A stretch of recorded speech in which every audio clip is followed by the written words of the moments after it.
Okay, welcome everyone to the webinar 2 this afternoon for Section 1 class. Before we begin, if you take a look in the participant box, I'd like the formatting to be similar to what Niels and Rebecca have done. Your team number followed by a dash with a 1, meaning you want me to chat with you during class today just to get your opinion on things, or 9, meaning you'd rather I don't speak to you. This is the participation class, so you're going to be graded based on participation. So if you open up your video and put in a 1, you have a better chance of getting an A. However, those who have a 9, I'm just going to ask you to be very chatty in the chat room so that everyone gets credit. We just did this class half an hour ago. We actually had 300 participation chats because you're going to be talking a lot during this class with a lot of polling. So feel free to do your formatting. Before we begin, you see the agenda up here, how to do well on final projects. Again, a quick recap. We are going to have every team do a 90-second pitch next week. You can use PowerPoints if you want, you don't have to. All we want to know is what your 90-second pitch is. Then, if there's time, and there probably will be, we're going to have you share your YouTube video, your 5 to 10-minute video on your project. So I've scheduled next week's class that everyone will be able to have their video shown during class. That's the goal. And remember that you're going to be reviewing 2 other teams. Also, I got a call from a student yesterday that not everyone knows Zoom as well as we have assumed everyone knows Zoom. If you would like to save the chat, go to the chat box, and where you type in chats, you'll see on the right, there's a box that says more with a little down arrow. If you click on that, that will allow you to save the chat. Since I am saving locally, recording locally to go onto YouTube, I'm not going to be saving the chat for redistribution. So if you'd like it at the end of class, you can do that. And are there anyone who does not have a team? Looks like everyone has a team. So raise your hand if for some reason you don't have a team. Everyone's got a label, so I think we're good to go. Alrighty. So again, this is the participation class, so you'll be graded on that. Again, the more you talk, the better, or do your typing into the chat room. Now, in Module 4.4, I have 3 old articles in there. So I had an article from 2016 on 9 startups that are going to be the next big thing. And then I had 7 predictions from 2018, and then 10 crypto predictions from Don Tapscott, who's pretty much really well known for having one of the best books out there, Blockchain Revolution. Raise your hand if you have an idea of why would I put in 3-year-old articles into this class that has a very fast-moving industry. Raise your hand or pop into the chat why you think I did that. Niels, go ahead. All right, okay. So I think you put in the old articles because it shows exactly how fast the blockchain is moving, how fast cryptocurrency is moving in general, because a lot of the classes I've seen are made actually in Q4 2017. And for those that maybe not know, the whole Bitcoin crash actually happened in Q1 2018. So a lot of value suddenly was lost. And the predictions being made back in Q4 2017 with the sky is the limit suddenly were completely invalid 2 months later when everybody lost their money. So it just shows that even though the ideas were good, the hype was so big that a lot of ideas didn't get off the ground as well as they would have liked to get off the ground, or just completely collapsed. Very good. I put these up here so that we could look with hindsight and so that you could have some healthy skepticism. Because a lot of these articles are written in the format of, hey, you're behind. Don't you know this is what's going on? This is the wave of the future. You missed the ICO. And then you look back at it and, oh, where's that startup today? Jeanette, what do you think?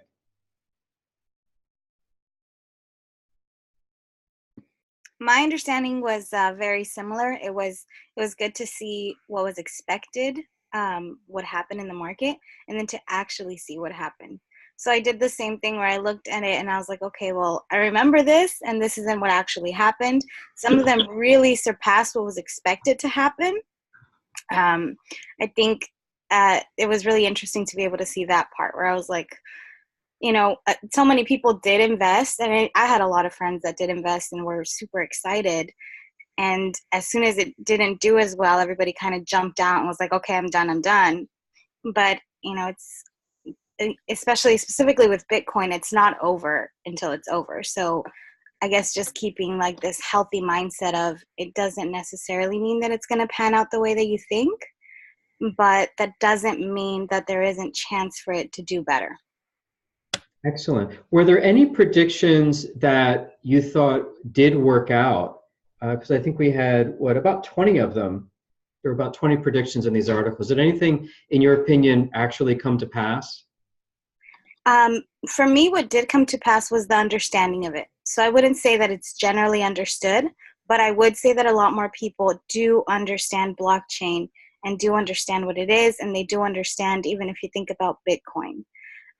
So whereas before I would ask people if just basically what they thought it was, and the responses were more like, well, it's a made up currency, but not really understanding what that meant. So it was just, it's a made up currency.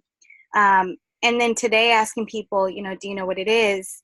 And now understanding more about the security aspect of it and less about what it is. So whether it's an asset, whether it's a coin, whether it's a contract, just there's more understanding around the security part of it.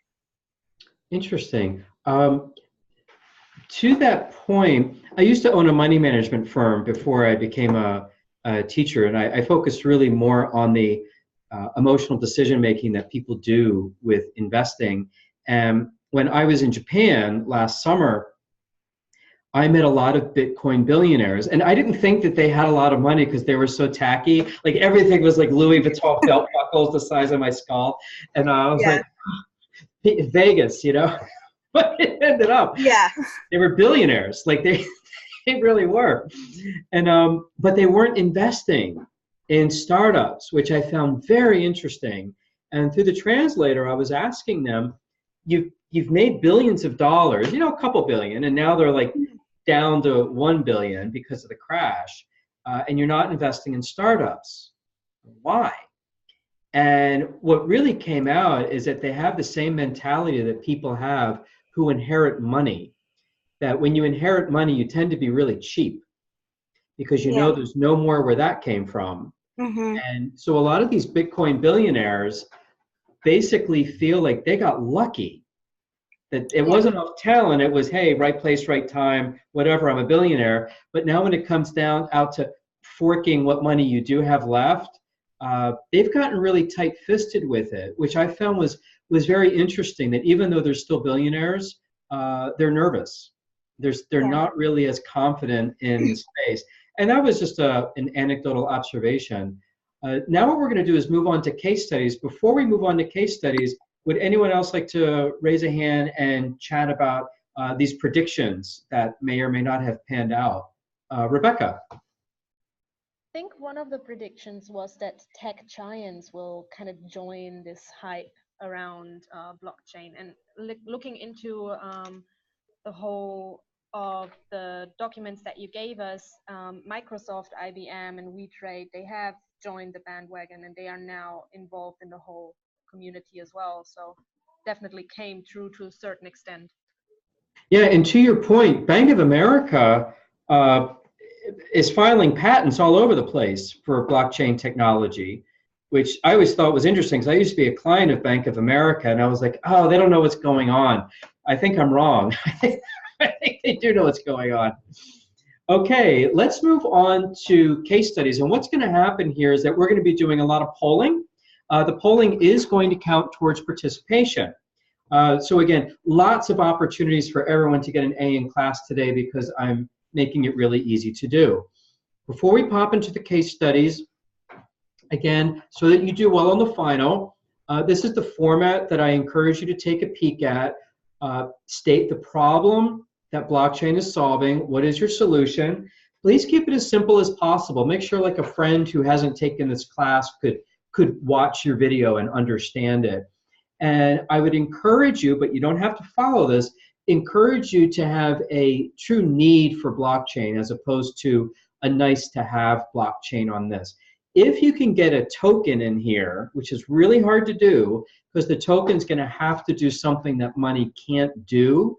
A lot of people don't actually need a token. But if you can figure that one out, that's going to be a big, great bump. But I don't expect it. I would encourage you not to have a token if it's not going to replace what money does. How do you make money with this? If your idea is going to be part of, let's say, a larger corporation where maybe you're going to speed up the back office, then savings of time and money is going to be a moneymaker. It doesn't have to be a standalone startup that's actually going to generate revenue. But if you can bring in the money aspect, that's great. And saving money, saving time and aggravation is value. Also, how are you going to scale this? So I'd encourage you not to have a blockchain idea that has tons of transactions. The fewer the transactions, the easier it is to scale, like recording birth certificates. That's going to be, you could do the whole world off of that one. That's something you could do. Follow the blockchain decision path with the 7 questions. And it's okay to have a boring idea. I think blockchain is, when you really understand it, can be kind of boring, and a lot of it's back office stuff. So if it is something that's a little bit of a yawn, that's okay. We just want to make sure that you're really understanding blockchain and getting a real use for it. Everyone, again, will be doing a 90-second pitch. After everyone does a 90-second pitch, we'll be playing as many YouTube videos as possible. So please get familiar with the share function, that when this class is over, you can log back into class, use the share function, and you'll see that your YouTube video will pop up. And on the bottom left of the big screen, very teeny little boxes, will link into your audio. If you don't click those 2 boxes, then we're not going to hear your video. But we'll probably do a little run-through practice to make sure everyone gets that. And then remember, you're going to be reviewing 2 teams. This is your blockchain decision path, which we had last class. So feel free to screenshot this. You're also going to be seeing this slide a couple times for polling purposes. And now, off into the case studies.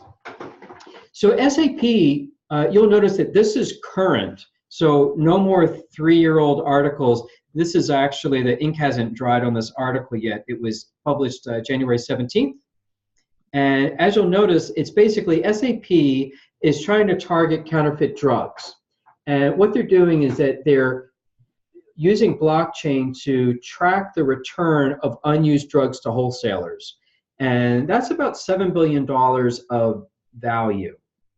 And by 2020, 20% of the healthcare industry is going to have pilots like this supply chain pilot, as well as pilots that are getting into operations management and patient identification. So here are the goals that SAP is trying to accomplish with blockchain. They want to be able to transmit real-time patient data to the healthcare providers, to the pharmacies, the insurance companies, to researchers, so that everyone's going to be on the same page at the same time. Also, they want to be able to be government compliant. So there's a unique identification of medicinal products.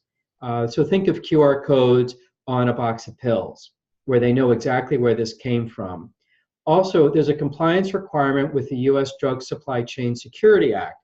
So having a tracker for like opioids, like fentanyl patches, this could be a real game changer in finding out how are things getting into the supply. So now what I'd like you to vote on, and this is just going to be really simple polling, is do you think that blockchain for tracking drugs is a good idea? Yes. Not a good idea? No. Or C, not so sure. So we're going to ask you to do a quickie vote. So we'll give you 10 more seconds.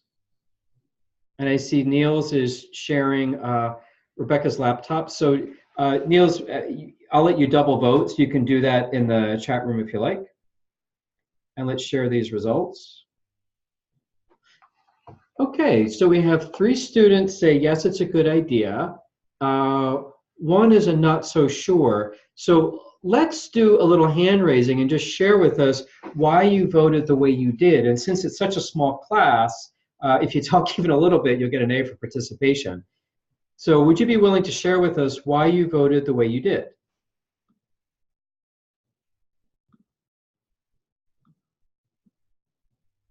So Jeanette, I see you have a 1 in front of your name. Would you like to share with us how you voted and the reason why? Yes. Hi. So I think it would be a good idea. Just so for me, one of the biggest applications for blockchain is going to be the healthcare industry. And so the reason why I do agree with drugs being, tracked is because I think it can be applied to more than one type of drug. And I think that it spreads out the accountability. So I know that, currently there are already many ways to, and many opportunities to switch out or to change or add hands to the process that shouldn't be there. Mm-hmm. And so for me, having a platform where you can have multiple touch points, and people can actually see what's happening, and you get, extra set of eyes. For me, I think that that's extremely valuable, and that's why I vote yes. Great, thank you. Niels, how about you? So the hand was actually for Rebecca, but she's just now back on her laptop, so let her speak. Okay, so Rebecca, welcome back. Hi. Hi. I was never gone, just my laptop was gone. Okay. I think it is a good idea, so I voted for A. Just because I've seen a lot of cases where misuse of drugs that hadn't been screened led to implications for health that were even worse than before. So I think having that trust installed in the medication that you're taking would be a really good idea. Okay, let's do a quickie vote with yes or no in the participants box. When sometimes you say things that are going to give me ideas, so I just got an idea, and feel free to take it because I'm not going to do this. Do you think that putting people's vaccination status on the blockchain would be a good idea? Yes or no? And in the participation box, there's a little, on the bottom left, there's a little green yes and a red no. So Jeanette, could you, there you go. Thank you, Jeanette. Okay, so Niels, why did you say yes? So as you probably all know, vaccinations is something important for your health. It's important for kids. There's this whole anti-vaccination movement somewhere in the US, and I believe also back in the Netherlands, we have some of those people. And those kids, they can't even choose for themselves. Doctors don't know if kids are vaccinated or not, and even schools, they don't know if kids are being vaccinated or not. So when I become a parent, hopefully, then I would like to know that my kid has the right vaccinations, but also that the kids in his environment in the school have a vaccination or not, because there's always a risk. They're younger, they're more liable to actually get these diseases when you're younger. So I would like that to know, yes. Plus also, I think it's a really good idea for traveling international. For a lot of countries, you actually need like the hepatitis A, B, and you're not allowed to travel to that country actually when you don't have it, but also they don't check it. So they don't check it at the border, like, do you really got his vaccinations yet? So I think it's also good for those kind of instances to actually have a blockchain vaccination that those countries can just see, like, yeah, he is approved. We don't know exactly what he has, but he is approved to come into our country. Or no, you actually didn't got your vaccinations, even though you said yes, so we're sending you back. Okay, I'm gonna comment on a few things you said. You said some really great stuff, but I want to hear Jeanette's point of view so that we get a balance. Jeanette, we have a no. So I voted no because I used to work at a clinic, and I would get a lot of families that would get very uncomfortable with answering the question, and their belief sets around why they did or didn't do it were different. And so for me, I feel like that's the reason why I would say no. I do think it would be valuable, but I also feel that it should be respected what the family wishes to do as far as vaccinations go. Um, and you know, I think at the end of the day, even when I try to convince people to get vaccinations, because I agree with Neil that it's good to know, especially when the kids are going to school, especially when they're traveling, and they don't get to make their own decisions. The parents do.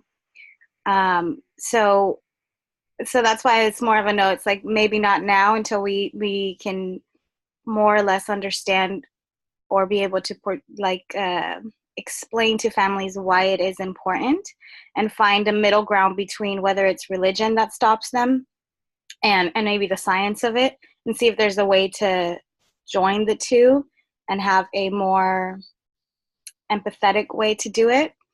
So that was the only reason why for me it's not now. But I do remember last class we had talked about the medication and how it could be possible that it wouldn't say which medications you have taken, but it would let you know what medications it crosses with. So in that sense, I do like that idea that maybe it wouldn't have to say which vaccinations the child has or the individual has, but maybe it can say what they can and cannot do, especially for countries that don't let people in. Maybe it doesn't say that they don't have that vaccination, but maybe it just says that they cannot. So that was my reasoning for voting no, but I do think that there's good application for it, and that in certain instances it can be done in a way that eliminates that ambiguity within, the family's choice.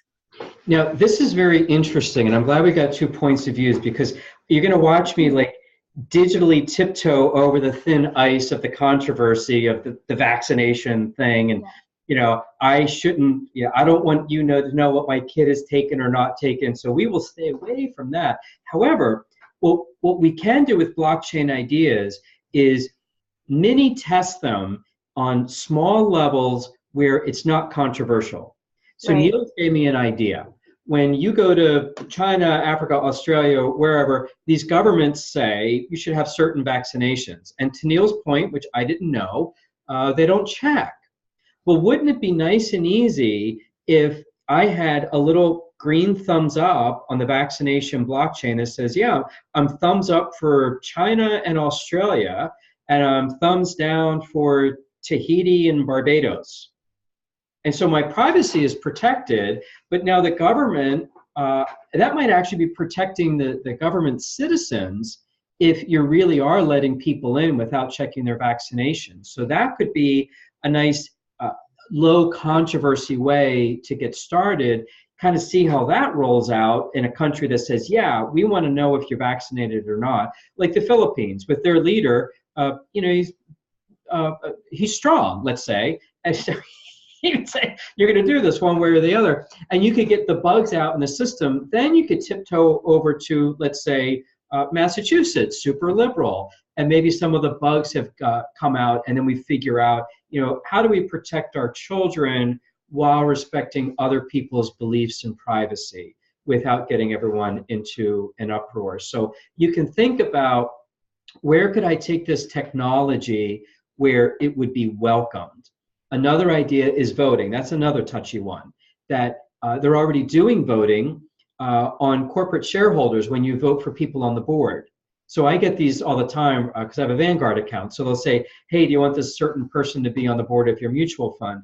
Well, if someone hacks my vote or whatever, it's not like the world's going to end. It wasn't like I was voting for the president, but they might come up with some issues that we haven't thought about. And this is a private company, and it's voluntary voting. So there are, think of ways that you could baby step your idea in case it happens to cover some controversy. And Rebecca, I see your hand is up. Yeah, generally for both topics, I believe there is whether it's mandatory or not, having the option for the people who opt in is always going to work, because there is a majority of people who travel the world, for example, going back to the vaccination. And me coming from Germany, and I put that in the chat as well, we do already have a paper card that shows what kind of vaccinations we have. But once you lose that, you will have a lot of issues trying to track down when did you have which vaccinations. If you moved, for example, within Germany and you've been to different GPs where you got your vaccinations, you will have to track down all of these to make sure that your paper card, the new one that you get, is going to be up to date, which would be completely, lost time and effort. Same goes for voting. You don't have to do it, but if you have the option to do it, would be super beneficial for the people who want to do it, right? So Rebecca just gave me another great idea that she's welcome to take. What if you had a voluntary blockchain with vaccinations, where let's say Rebecca goes up to someone's mother who says, hey, I know that you're in the Army, you move around a lot, you've been robbed, you've been through a flood, you've been through fire, sometimes your records have been lost. Would you like to have an immutable record of your children's vaccinations? You control that data. No one knows about it. It's on an app. When your kid moves to another school district, it's up to you if you want to share that data or not. And if all of your packaging and whatever, all of your possessions were lost in transit when you moved again, it's still there. And there's a business there. And you can scale it because those vaccinations don't happen that often. Maybe there's another service that says, hey, your kid got your booster shot when they were 6. Now your kid's 24. It's time to get another one. So there could actually be something here. And who would pay for this to make it free? The companies that make the vaccines, because they sell more. Rebecca can give people reminders, it's time to re-up your vaccination, or hey, you only got 2 out of 3 doses, you need your 3rd dose, So again, we can always think about where are these opportunities. And one of my favorites in here that we've kind of touched on a little bit is there could be government regulations coming down where blockchain would solve the problem. So when you see the government saying, hey, we need this, transparency, tracking, when you hear that, transparency, tracking, validation, think, could blockchain do that? And if the government is requiring it, then you could get a pretty quick and easy business going. It might not be the most interesting, passionate idea, but you could make a business out of it. So now let's go into even more controversy and talk about child labor. We just talked about vaccines. Let's get into kids mining cobalt. Well, this again is a current article, January 16th. Again, the ink is not even dry on the article. Bottom right is the link to the full article. It's only about 3 pages long. Ford Motor Company wants a blockchain. They're partnering with IBM to make sure that cobalt is ethically sourced. So what's the problem?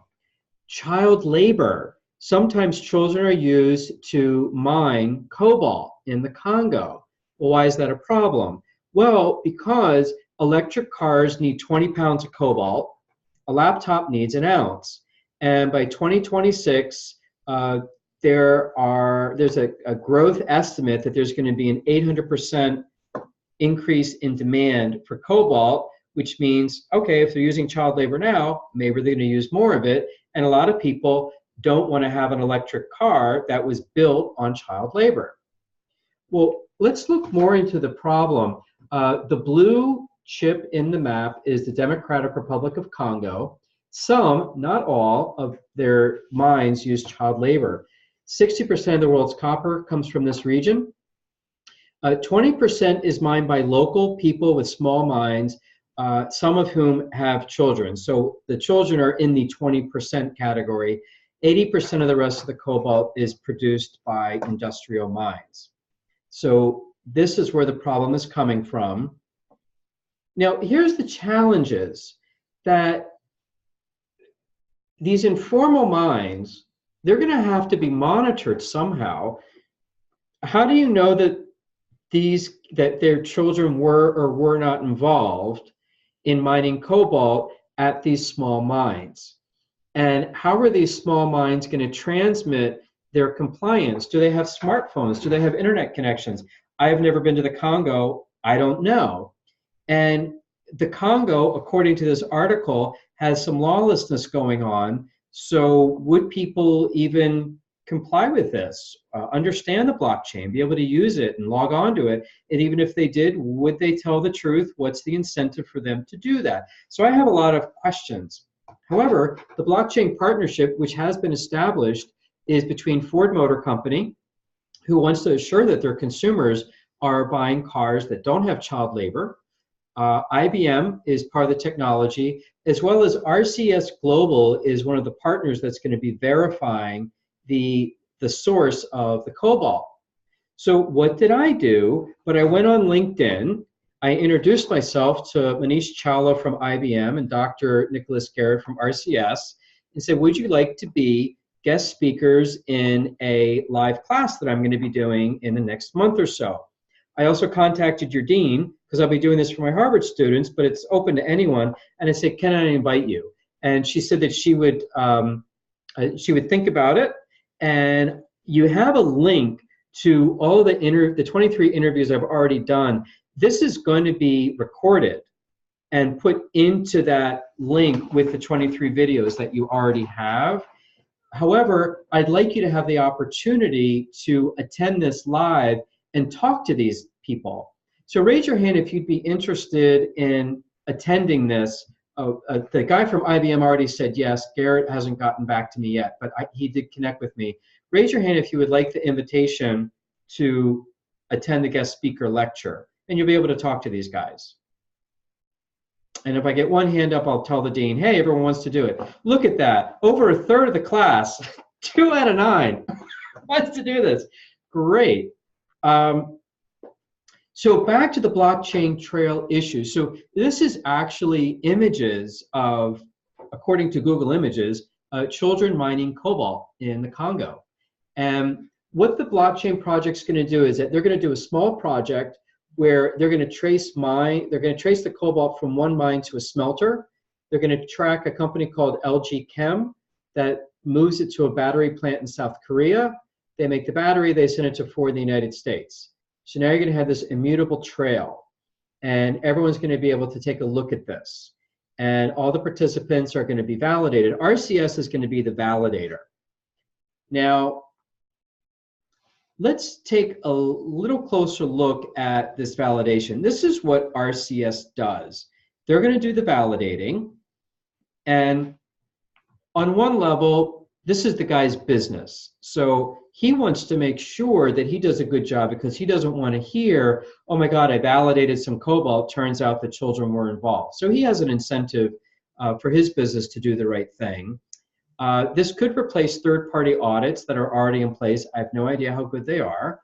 Chawla from IBM is saying this could be the world's first mineral supply chain. Great, because there's all these other minerals that we need to track, lithium being another one. And then OECD is another group where you're tracking that you're doing things correctly. And before I move to the next slide, Jeanette has her hand up. That one was just for the Okay. All right. So here are some challenges that I saw. How do you verify that children really weren't involved? Like, and feel free to raise your hand, because I haven't figured this out. Okay, blockchain, I get it. Once it's on there, you can't change it. But how do you really know that a kid was or was not involved? Then they do mix chemicals. They mix minerals together. So once they've been mixed, then how do you know that, one mine maybe had some kids involved, another mine didn't, and they mix the chemical? Where do you go from there when you start mixing from different sources? How do you get people to follow these guidelines? So raise a hand if you think that, what do you think of this idea? Is this going to work? Not work? Good idea? Bad idea?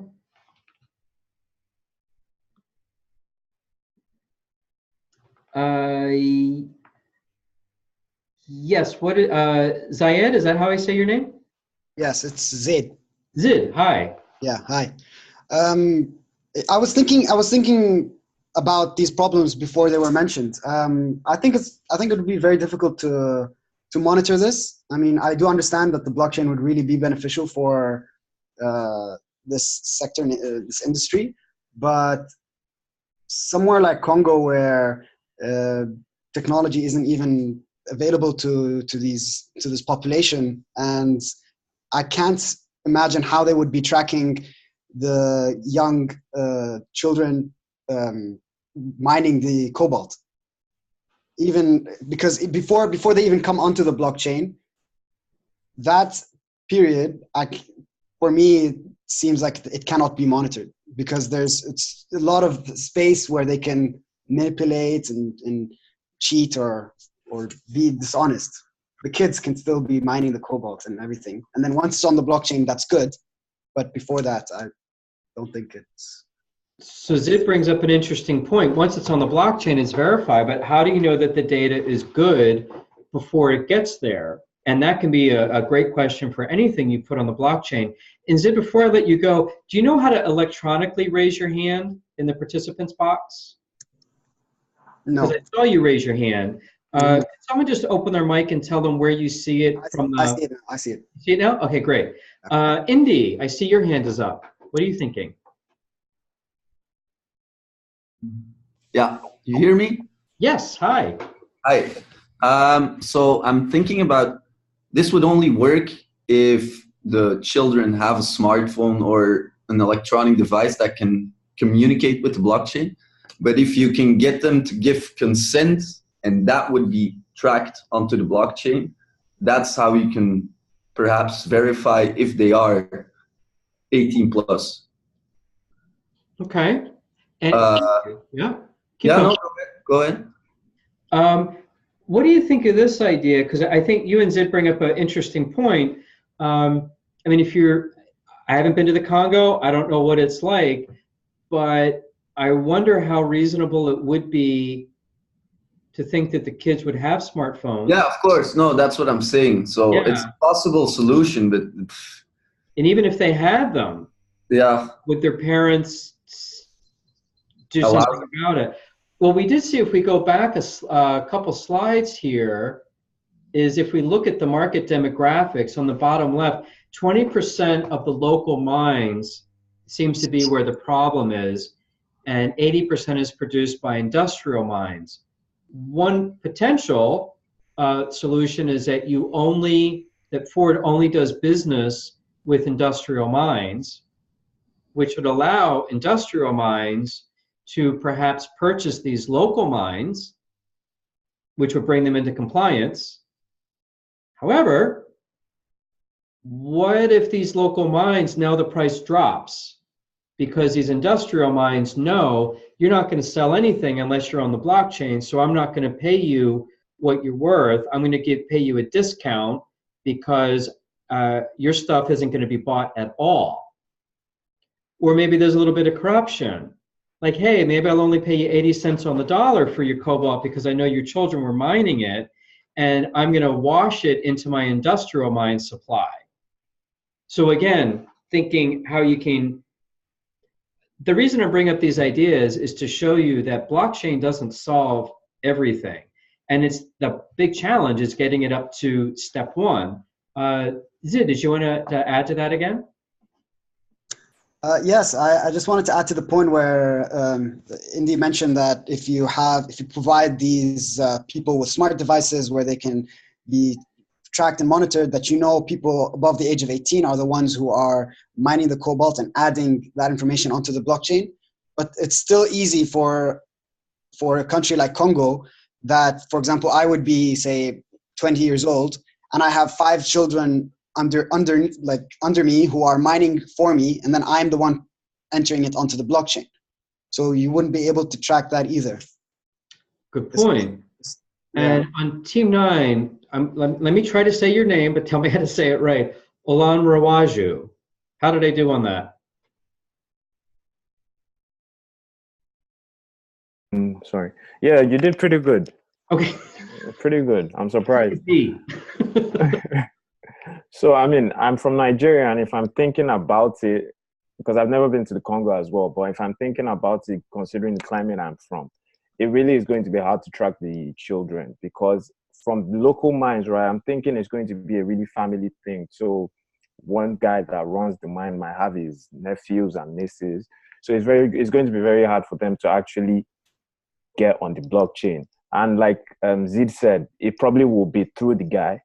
And I think that will pose a very serious issue, because the guy might just say, okay, everybody that was working under me was actually above 18, or I actually mined by myself. So, and also you raised a very important issue as well, like if the industrial mines start to buy the local mines, exactly, they're going to get cheated, considering the climate as well, the business climate in Africa. Okay, thank you. Yeah. So let's vote again. Do you think that this project is a good idea? Yes, for trying to track and keep child labor out of the cobalt mines and electric vehicles. Yes, this is a good idea. No, it's not a good idea. Or C, not really sure. Give you 5 more seconds. And let's share this. Okay, so a little over half the class thinks, or excuse me, about half, exactly half the class thinks it's a good idea, but a third not a good idea, and then we've got a in the middle. So again, we only have a few people in class today, which is really good. Please raise your hands and share with us why you voted the way you did. Zid.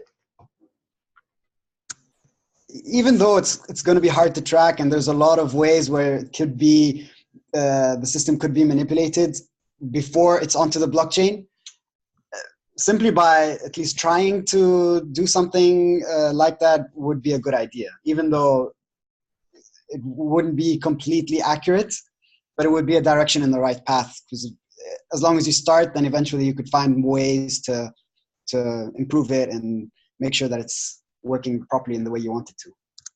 So that's why I vote yes. Thank you. Jeanette, what are you thinking? So I'm thinking no, because I think it raises more red flags. And I think that people are more likely to get taken advantage of in that way. So I think that it opens up a lot more areas to, like right now you do have children mining, which is not good.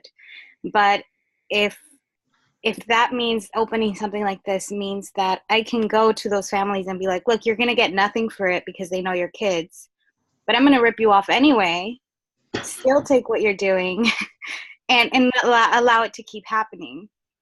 I think it can do more damage than helping. I think maybe there needs to be actual boots on the ground effort to get it to be reliable at the beginning. And I think without that, it would just create more problems. You bring up a really good point, that it could actually make it worse for the kids that you're trying to help, in that the family would be paid less for their cobalt if someone's going to rip them off. So you're hurting the kids. You're not helping the kids. You're certainly not getting them to stop mining from the scenario that you put out, which I think is quite interesting. Indy, what do you think? So I voted yes, because I think, first of all, like I agree with Seed completely.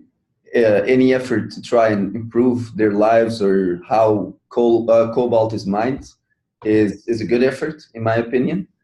And also, I think if they succeed, they're going to drive the whole industry and perhaps other industries to source their materials ethically. And with any technology, the more people using and working with that technology, it's going to advance. Technology doesn't advance by itself. And the more smart people, so to speak, you put on it, the better it's going to get. So it might be worse for the short term, but I believe it's better for the long term. Well, Indy, you bring up an interesting point. Again, when you guys say something, I get like an idea that comes out of outer space. This could be like a really easy hack. What if they just put up like a security cam at the mine that's on 24/7, and it streams somewhere? And because those mines don't move, the mines are there, stationary, and you'll be able to see if a kid is there, even if it's a bad focus. You can see a kid's a lot smaller than a grown-up. There might be an easy hack around this to see, okay, are there children really there or not? So I think that these are solvable issues. But Jeanette brings up an interesting point. What if it causes more harm than not? Now that whole trust thing, which is really important, goes out the window, and it's really hard to bring trust back. So it's an interesting subject. Olan Rawaju, what are you thinking? Hi. So I'm thinking, why in the first place do the local mines exist, right? So they exist because they might probably be selling at a cheaper rate to the companies that actually need this cobalt or whatever it is they're mining. So if these local mines were given sort of incentives, or these children were promised to go back to school, because that mostly is the issue. The children can't go to school, and so nobody is eating in the house. So they actually want them to be useful, and then they should come and work, right? So also, the local mines look for cheap labor, and because these children don't go to school, don't know anything about their rights, they would of course just do the job to get food. So if there's a way this can be implemented where children can actually go back to school, and the local mines can kind of be brought into the corporate sector where things are done properly, so they can actually employ labor as well, I think it can work. So it's a step in the right direction, definitely. You make an interesting point here. I mean, Ford's got plenty of money. It would certainly be some very nice, easy PR if they set up a little school at the mine that maybe was a Ford intern or was a Ford affiliate who would say, okay, I'm going to keep attendance. So maybe the teacher is literally the miner, like the one that would be saying, whether you could enter on the blockchain that yes, all of your children did attend school today, and whatever cobalt you mine today, I'm going to label it as clean. Nice. Bribery in there as well, but I think this is solvable. But it's interesting that you bring that up. That yeah, it's an education issue. So yeah, you bring us interesting ideas. Thank you. Yeah, absolutely. And Niels, last comment before we go to the next case study. Yeah, so what Landry just brought up, I really agree with that. And what you said, as in the problem is those kids don't go to school because there's no money, so they need to work. Mostly the parents actually force them to work just to get more money in for the family, right? So I did vote no, because I don't think that the blockchain itself is the solution. I think with what has just been said, that it's better to first make sure the whole supply chain is in order. By what you're saying, that Ford has their preferred mines, maybe they do a little bit more work with local mines, but make sure they have a control in the process, that actual Ford people are on the ground, that get rotated out, because there's a lot of corruption, right? So if you have one person there, corruption is a big issue. And only then, when you have the whole supply chain under control and make sure that there is no child labor involved, and that the kids are going to school, and that there are incentives, then you can start putting another blockchain as a verification, as in, see, we're really doing this, and this is our ledger immutable database to show it.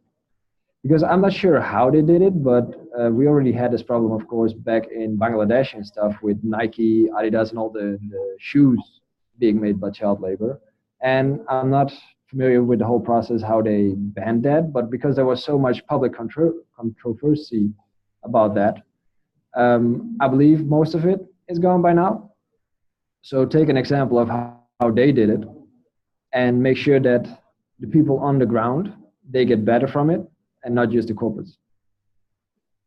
Good point. What popped up in my head with this was, is Ford doing like a PR play of, oh, let's throw it on the blockchain, trust, immutable, and everyone gets to feel a good conscience about buying our Teslas, when the kids are still in the mines.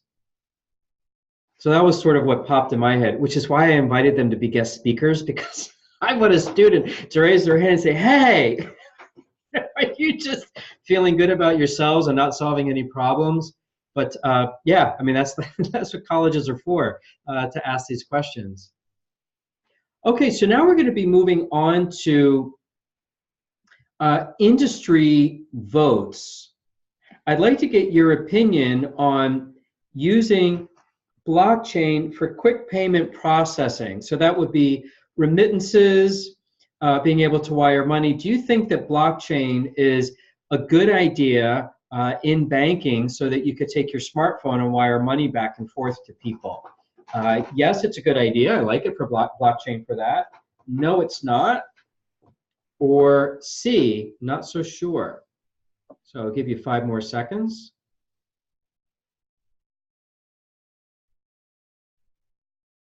And let's see how we did. Okay, so this one's a little less, we're actually a lot less controversial. So we have 71% yes, and we have 2 not so sure. So feel free to raise your hand if you'd like to share with us your vote and why you voted the way you did. And we'll take up to 2 comments, and we'll vote on the rest of these industries.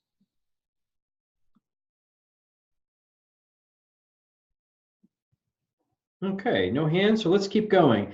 Electronic voting. Do you think that blockchain is good for electronic voting or not good for electronic voting?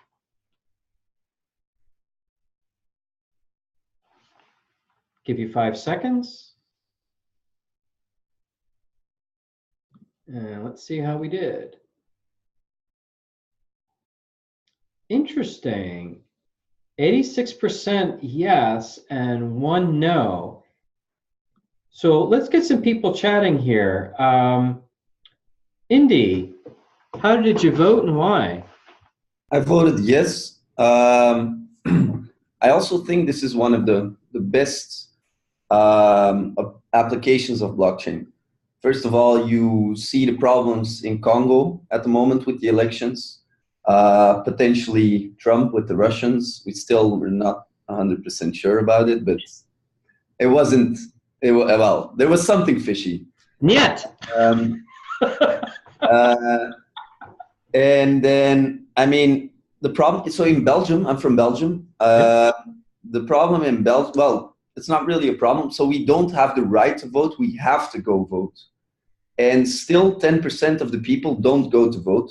I don't know why. I think it's too much of a hassle for them to commute to the polling stations because it's always really busy. The machines often don't work. And it's just a mess. In the US, I think voting, only 56 or 57% of people voted. And how can you call that a democracy if people don't vote? So that's why I think it's one of the best. Blockchain is going to have a really big impact there, I hope. So 2 questions for you, Indy. How, and thank you for that, how do they make Belgians vote? How do they make you do it?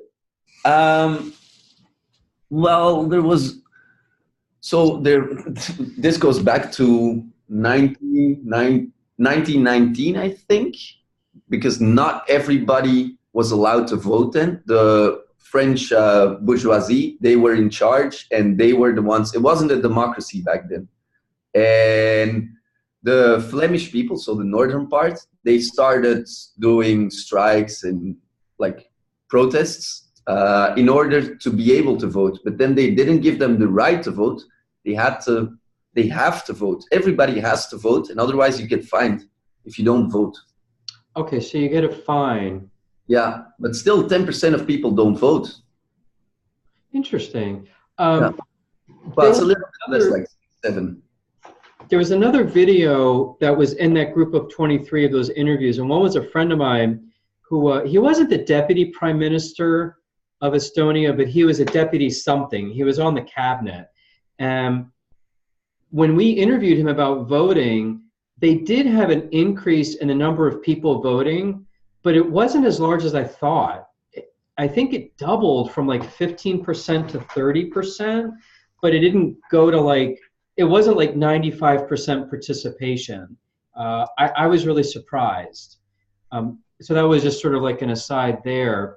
But since most people said yes to voting, what about this concept? And this idea came from a friend of mine in China who does blockchain, and he runs a coding camp. So he's very pro tech. He goes, imagine that you have a US election and let's get specific. Donald Trump loses re-election on a blockchain vote. What do you think he's going to say? Raise your hand. What do you think he's going to say? I see Rebecca laughing. Rebecca knows the answer. Rebecca, what do you think Donald Trump's going to say losing the blockchain election? He'll probably not say anything. He'll probably post out some tweets about how this is all fake news. Yes. Fake. Okay, fake. Zid, what did you think? I was gonna say he would definitely say fake news.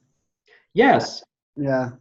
And here is a really interesting point, and I'm very pro voting on blockchain, but I really agree with my friend that the loser could easily say fake news, it was hacked, da da da da.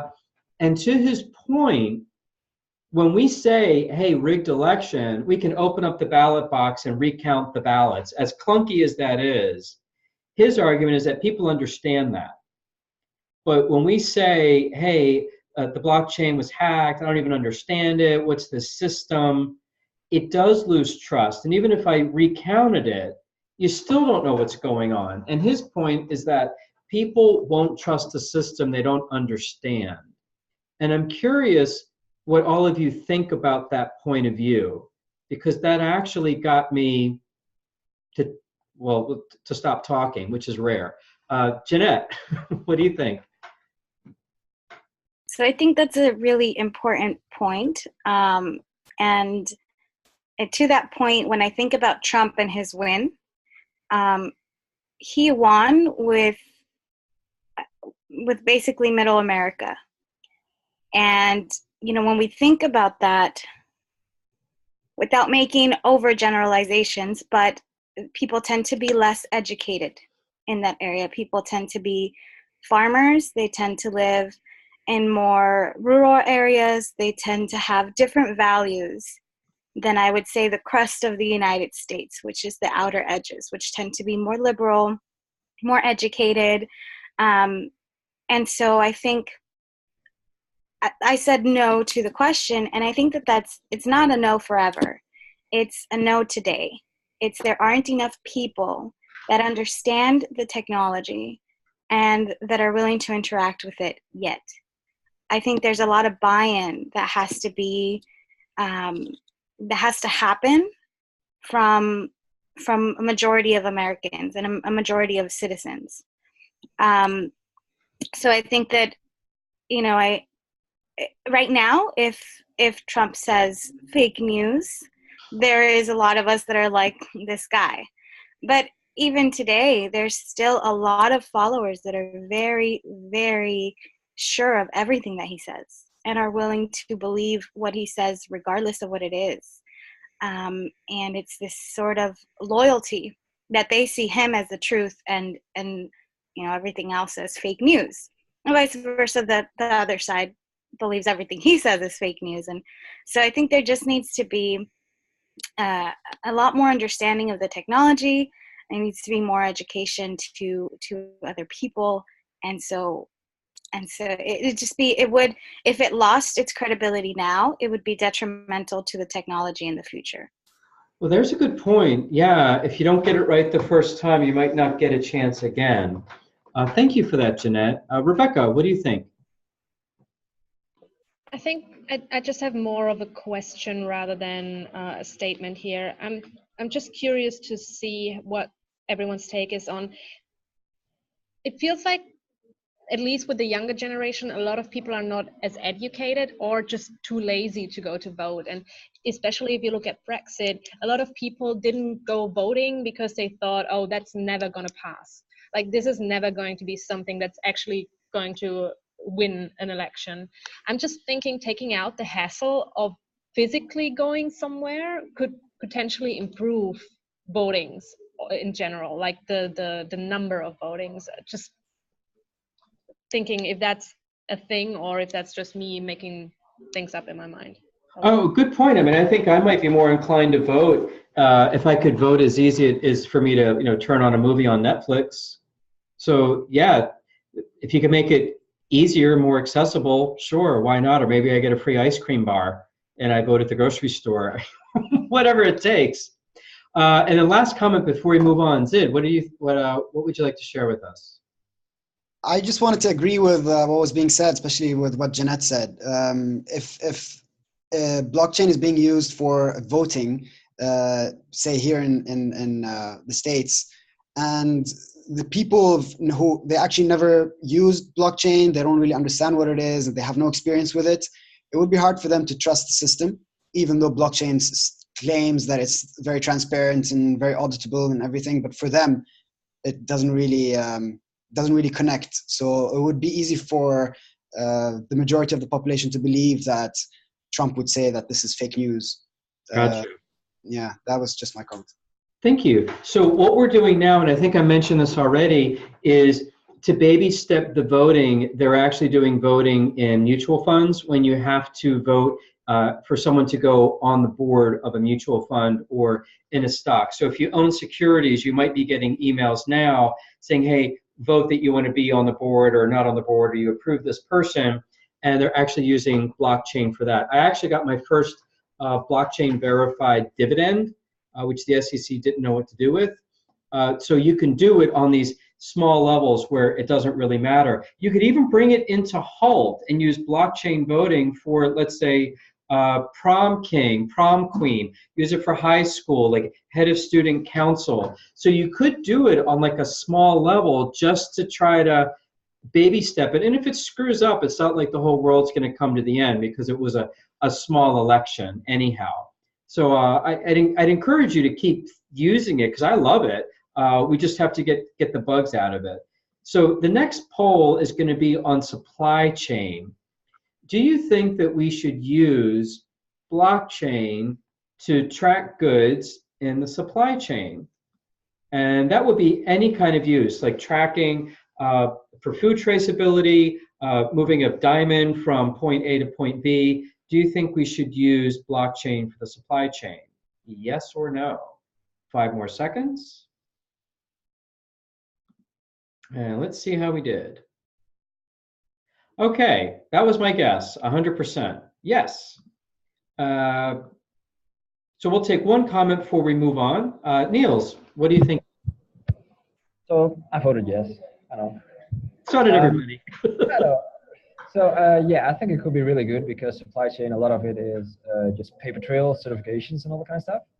And nowadays, because companies want more validation, more certification, the amount of money smaller companies have to invest in people just being there to do a whole paper trail about every process that is being done, it's huge.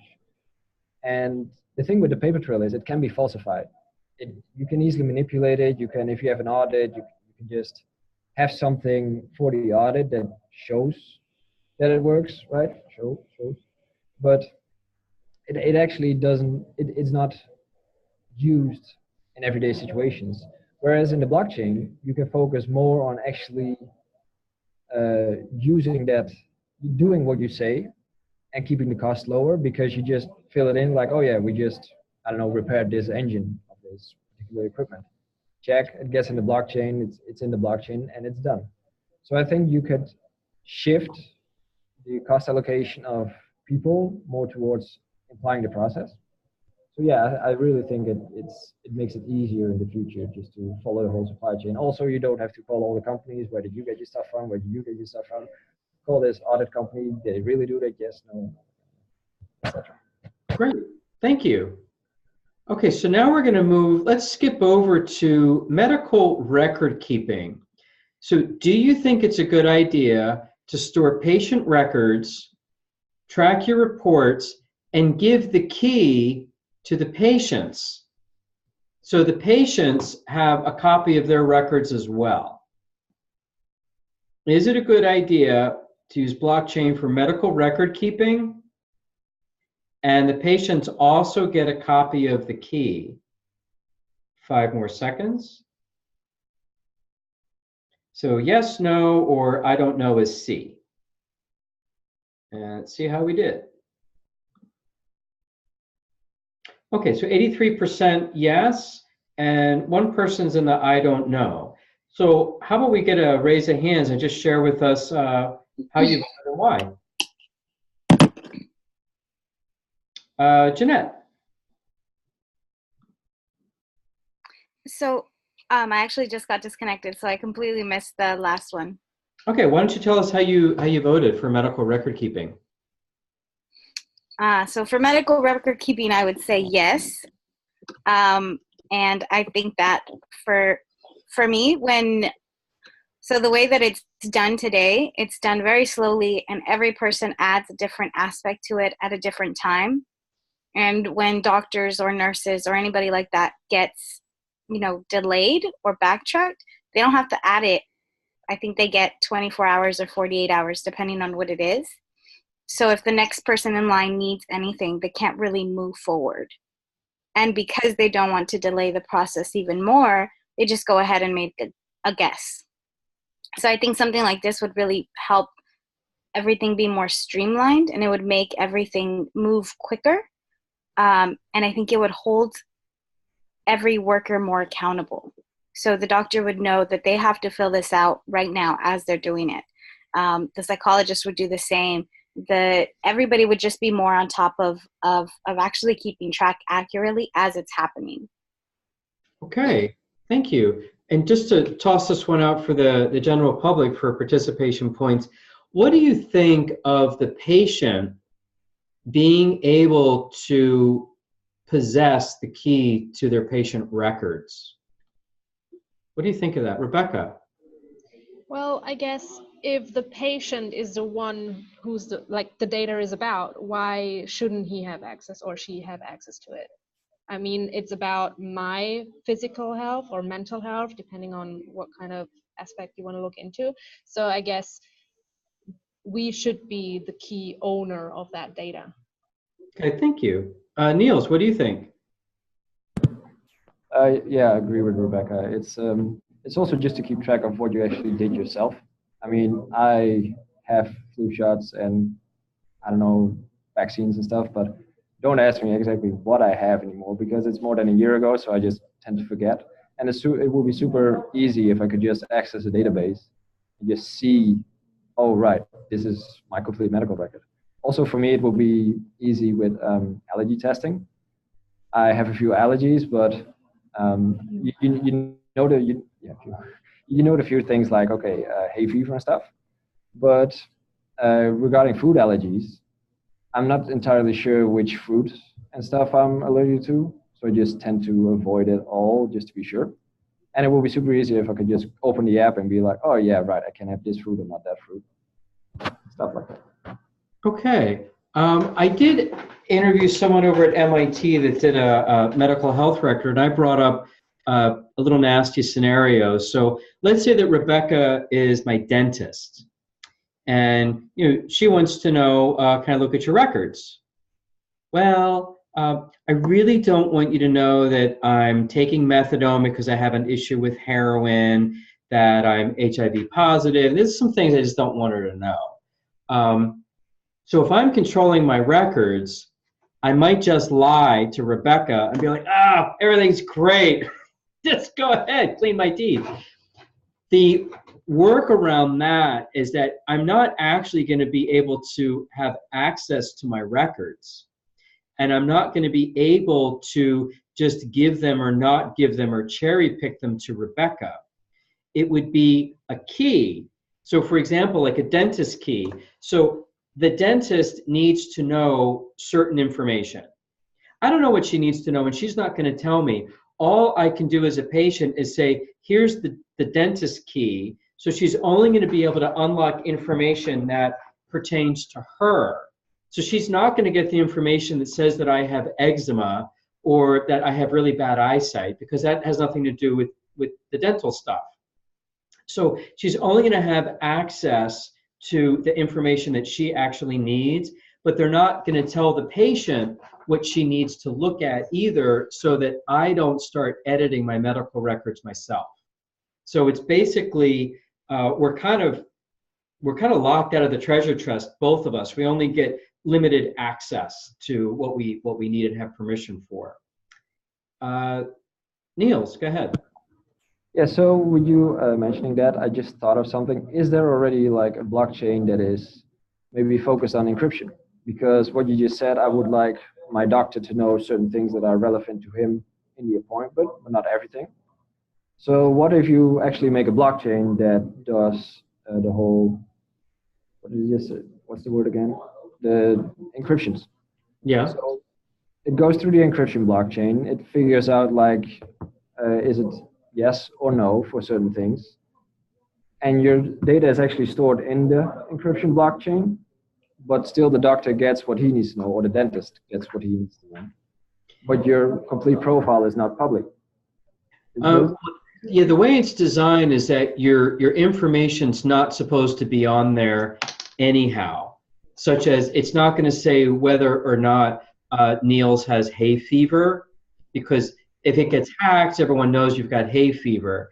But what they might put on there is a little receipt that says, okay, thumbs up that, Rebecca, thumbs up on cleaning Niels's teeth. You don't need to know that he has hay fever, and there's nothing that you're going to do that's going to impact his hay fever. But maybe when Niels goes somewhere else, like to a vaccinator, they might say, hey, don't give him ABC drug because people who have hay fever can't get that vaccine for some reason.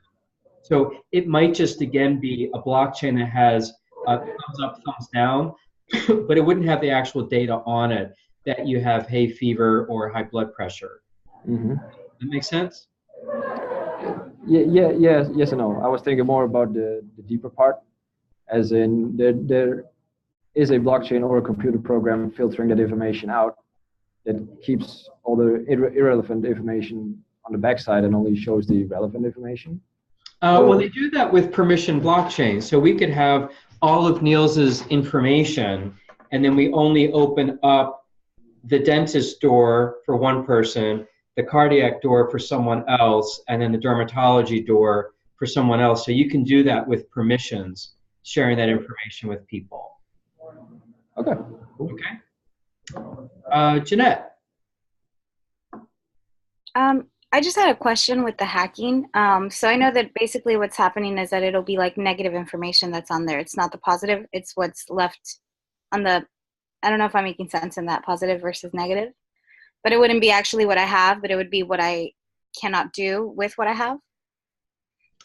Yeah, like you can't get into the bar and have a beer, or yes, you can go into the bar with the beer, yeah.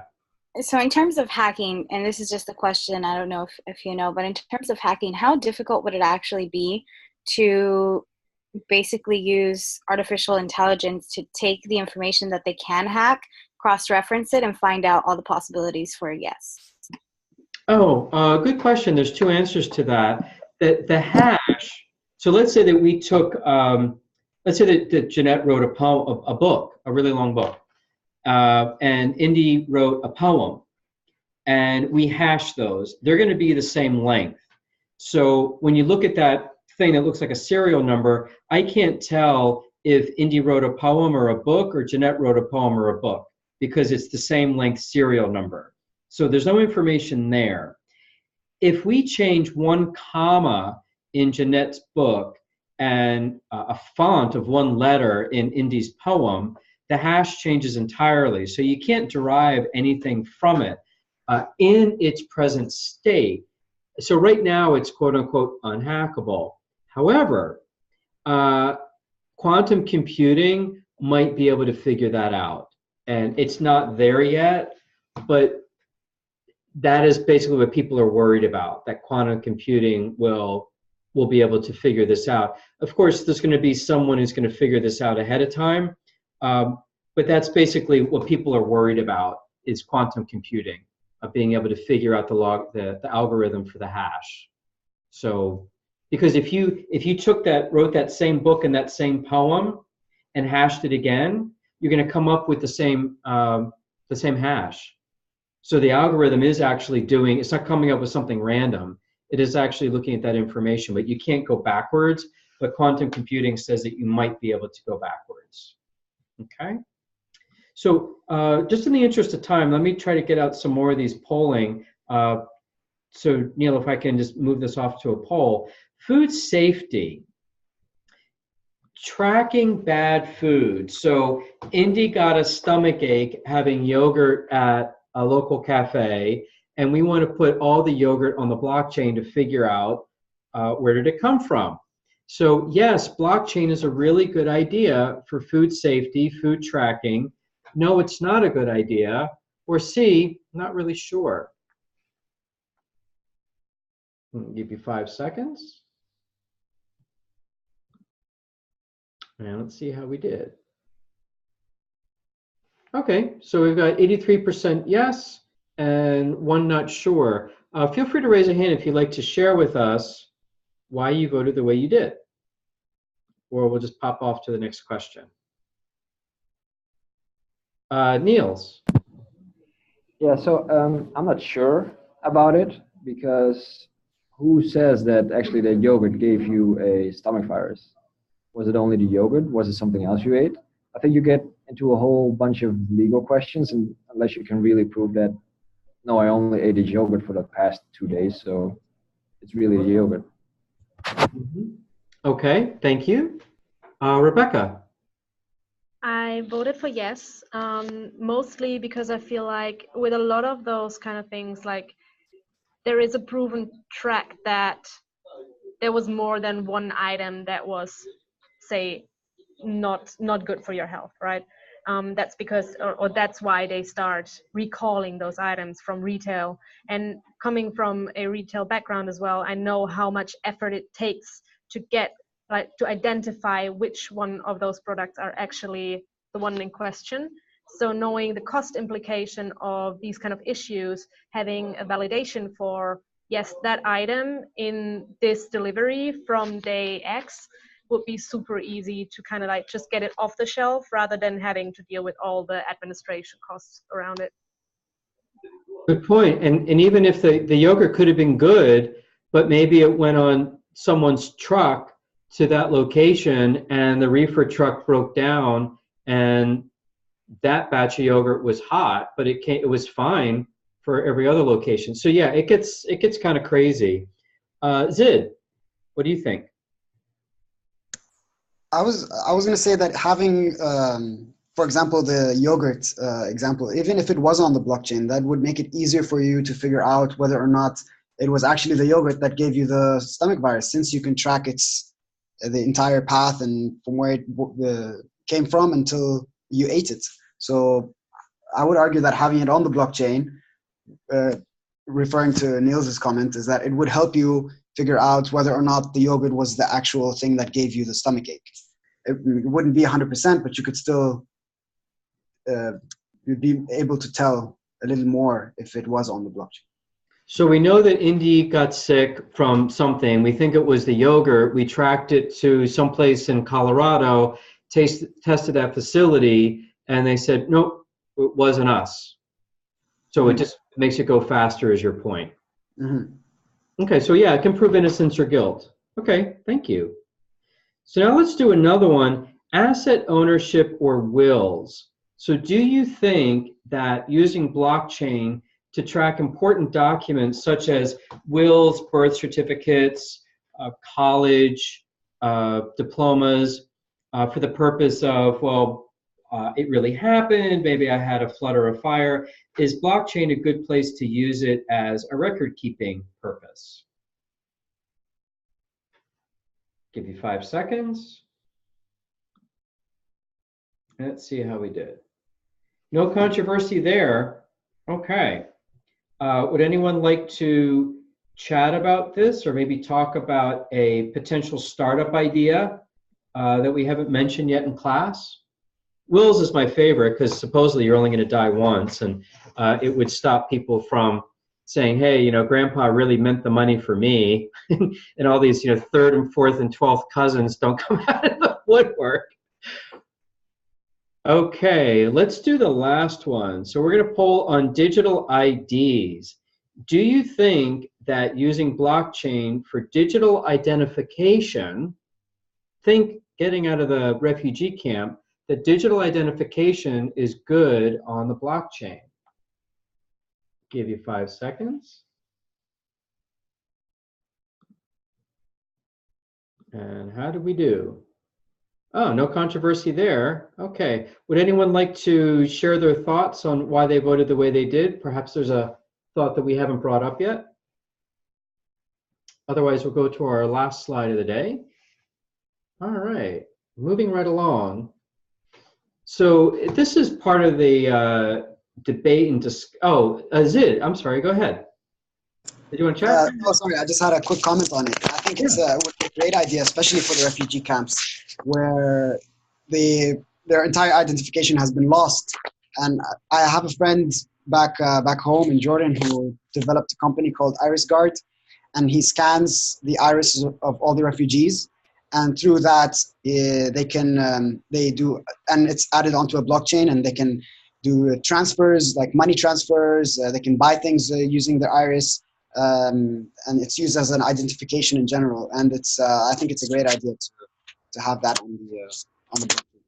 Great, thank you. I actually did an identification hackathon at MIT as a participant, and we came up with using the ear as an identifier. It's like a fingerprint. There's like 9 identifiers on the ear.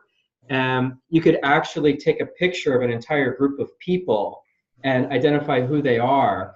The only challenge with it is that your ear gets longer as you age, so it's not perfect, but it's, yeah, as long as you don't do people under 70, you're cool. Yeah. Also, it could get hurt, or like if you have a scratch on it, does that affect the readings? And if someone rips your ear off, do you no longer exist? Good point. Or simply, I don't know if a piercing would change the reading, or I'm not sure. I'm just wondering. It's AI. It's going to be different to the computer. So that's a good point too. People having earrings, maybe like heavy ones that are going to like pull on the lobe. Mm-hmm. Indy. Yeah, I actually have a question for Zid. So I read about this in the newspaper. Did your friend develop this technology himself, or did he see it in another refugee camp? Because I don't know if it was in Jordan or where you said it was, but I read about it and I thought it's a great idea. I mean, yeah, he has a big company, but he is one of the him and his father founded the company Iris Guard, if that's the one you're talking about. okay. So yeah, he is a developer, and he created the company Iris Guard, and it is based in Jordan. And it's been adopted. Like even the airport in Jordan, for example, uses the Iris Guard to scan people's irises. So they have my iris. Okay, cool. Yeah. Thank you. Okay, so now let's take a look at control. So think of a private blockchain, it can be any example, and you ask yourself, okay, who's going to operate a private blockchain? Who's going to control it? Who enables the nodes? What should be the incentives for people who can verify this? And does this go against what blockchain was designed for? So what I'll start with is, does anyone have a current project or something that is involved in a private blockchain and you'd like us to use you as the case example, case study? Someone can just come up with any old private blockchain they want that's on their mind. Just raise your hand and we'll use this as a case study for the last exercise for the class. Is there a private blockchain that interests you? If not, we'll make one up. Okay, let's go back to the vaccination one that we had earlier in class. So let's say that we want to, that all of us in this class, we're going to do a startup together, and we're going to track children and adults. We're going to put their vaccination records on the blockchain. So we're a private company. So who's going to operate that? So let's say it's going to be the Hult Nano blockchain class. We're going to be operating this thing. Now, who controls it? Should Jeanette control it? Should I control it? Should the doctor that gives the vaccination control it? So raise your hand on who you think should be controlling this blockchain that's tracking private people's vaccinations. Who should be controlling the blockchain? Rebecca, what do you think? And there are no accurate answers here. This is the debate. We're in a new technology. So Rebecca, we actually have this company. Who should be controlling it? I think, especially when it comes to control with conglomerates and stuff like that, there is always something like an option for a board or something like that, just looking into normal companies or like bigger conglomerates. Like if you have an assigned board that could potentially lead to the right amount of security in something like that. Okay, so board. Zeed, what do you think? I do agree with Rebecca, and maybe even I think the company itself maybe should be in charge, only so you can hold someone accountable if anything went wrong, or if anything like if something went wrong, then who's held accountable? If it's the doctor, then there might be too many doctors, so I think a company would be easier if you can just in order to trust the system more. Okay, so one person, maybe the CEO, takes the bullet for something screwing up, but there would be some kind of democratic board to give governance to make sure that good decisions are made. Which is similar to how most companies are run now. Oh, maybe we could use that as a framework. Okay. Now we're going to have these nodes. So we're going to have, let's say, we'll put the blockchain on 10 different servers. So we'll have 10 nodes. So how do we pick who those people are going to be? We can start with eeny, meeny, miny, mo. Start with that. How would you pick who you want to have a node? So it's servers on the cloud. Any random idea? How about, and we can vote on this with a yes or no, what if we went and got the nodes on all the biggest cloud server providers? So we'll have Amazon, Microsoft would do one, whoever the other people are that run server farms. Yes, is that a good idea? No? So go into the participants box and do a yes or no that the nodes would be, you're spreading it around to the largest cloud server providers. Would that be a good way to do it? No. Okay. I like the no. Jeanette, share with me a better way to do it. I don't think I have a better way. I just think that I'm not sure about it going on the biggest servers, especially or something like that. I would always want it to be servers that aren't as well known. Okay.